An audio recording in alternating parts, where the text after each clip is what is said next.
When the Jews were facing oppression and genocide, no one stood beside them except the Muslims. Today we see that many Jews support the oppression against Muslims. But the truth is, these people are not real Jews. They are Zionists. And anyone can be a Zionist, even someone with a Muslim name.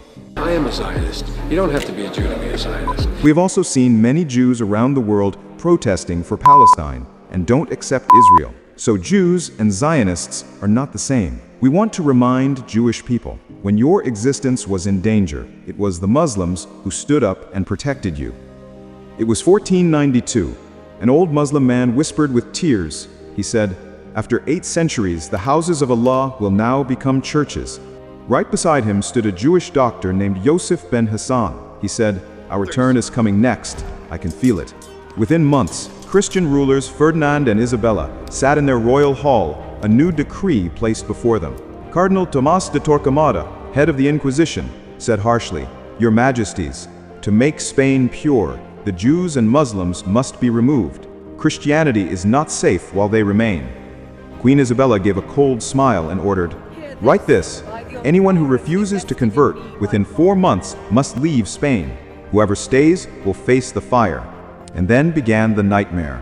The markets of Spain overflowed with desperate people. Families were selling their homes, lands, and shops for half their worth, because everyone knew that after July 31st, none of it would belong to them anymore. An elderly Jewish woman sat at her doorway, saying through tears, "My husband is buried in this house. My child was born here. How can I leave?" A group of Christian soldiers came, shouting, "Time's up, get out!" The old woman placed her shaking hand on the door and said, "We only pray. What is our crime?" A soldier laughed and replied, "Your crime is simple. You don't believe what we believe." At the ports of Seville and Cadiz, thousands of people crowded together. Jewish families stood with bags filled with whatever they had saved throughout their lives. Most faces showed fear. Some eyes held no hope at all. A young boy held his mother's hand and asked, "Mom, where will we go?" She didn't answer. She just looked toward the distant sea and said, "Maybe someone on the other side will take us in." But even the sea turned against them. Many sailors took their money and threw passengers into the water halfway through the journey. Some drowned with stones tied around their necks. Some couldn't find space on any ship and had to return to shore. A Jewish merchant wrote in his diary, "We are running with our children, but there is no place for us anywhere. It feels like we have become a burden to the world." At that moment, far across the Bosporus, in Istanbul's Topkapi Palace, Sultan Bayezid II sat listening as his advisor, Hadim Ali Pasha, finished reading the letters from Spain. With a heavy voice, he said, "Your Majesty, after Andalusia's fall, the Jews are now being expelled." Right then, a messenger rushed into the court. His face was filled with fear. Breathing heavily, he said, "Your Majesty, thousands of Jewish families are crowded at the ports of Cadiz and Seville. Some can't find ships. Many are being thrown into the sea. They're saying, if we can reach the Ottomans, maybe we will survive." Hearing this, the Sultan suddenly stood up. He said loudly, "Ali Pasha, we are not only an empire of power, we are guardians of humanity. Those Spain rejects, we will rescue. From today, send our largest Ottoman ships," he immediately ordered. "Inform all naval governors that if they spot any ship carrying Jewish exiles, they must help them. Provide food, water, and shelter. No injustice must be allowed." And he said further, "Tell them Ottoman lands are their home. Here they will live, work, and build their lives." A few weeks later, the first group arrived at the Gallipoli port. The soldiers looked at them in surprise. At first, they thought maybe these people were just seeking shelter, but soon they realized they had brought knowledge, skills, trade, and a strong will to survive. In that very moment, a new chapter began in Jewish history. When their ships reached Istanbul's harbor, they fell to the ground in prostration, overwhelmed with relief. Their leader said, "We are a people of Musa, but today, under the shadow of Muhammad's Ummah, we have survived." The morning air in Istanbul was filled with an unusual excitement. Thousands of people crowded the harbor, some to watch, some to help. Ship after ship filled the Golden Horn. Sultan Bayezid II himself welcomed them. He said, "Do not be afraid. You are no longer guests. You are now our citizens." Immediately, he issued a rule. Those who know business should be given land near the ports. Those skilled in medicine should work in the palace. The news spread like wildfire throughout the Ottoman Empire. The Jews quickly blended into Ottoman society. The city of Thessaloniki became one of their main centers. Their workshops, weaving mills, jewelry shops, and trading businesses became prosperous almost overnight. They translated Arabic Hebrew medical texts from Spain into the Ottoman language and spread knowledge throughout the empire.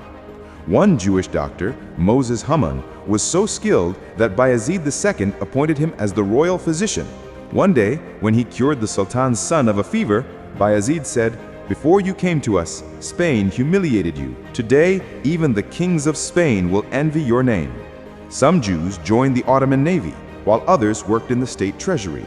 The knowledge and skills they brought elevated Ottoman arts and industry to new heights. They introduced the printing press, which was extremely rare in the Islamic world at the time. Because of this, the first Hebrew and Arabic books were printed in Istanbul, sparking a revolution in learning. After 1500, Europe became a stage of fire, greed, and religious madness. Spain was busy conquering the New World, competing to bring back gold and silver across the seas. But at the same time, the Ottoman Empire were ruling the seas. Admirals like Hayruddin Barbarossa, Turgut Reis, and Piale Pasha made the Mediterranean seem like a living map under their control. The Jews who had been expelled from Spain just a few years earlier had now become a source of strategy, technology, and intelligence behind the Ottoman ships. Admiral Barbarossa meets an envoy of Sultan Selim I, who reports that Spain is preparing to send ships into the eastern Mediterranean. Barbarossa responds that he already knows, because Jewish informants, merchants acting as spies, have warned him. Using their intelligence, the Ottoman Navy launches a preemptive strike, burning a Spanish port. A Jewish sailor guides the ships, familiar with the escape route he once used. As the harbor burns, Barbarossa remarks that Spain, which once expelled the Jews, now faces their return as the strategic force behind the Ottoman Navy. This was history's silent revenge. The Jews were not just spies. They worked in shipbuilding, navigation, and even in cannon making. Many of them brought new naval technologies which astonished the European kingdoms, showing how a Muslim empire could modernize so quickly. One Jewish engineer, Joseph Nasi, later became a close advisor to Selim II. He contributed not only to the economy, but also to diplomacy. Phrase from Bayezid II, "The kings of Spain acted foolishly.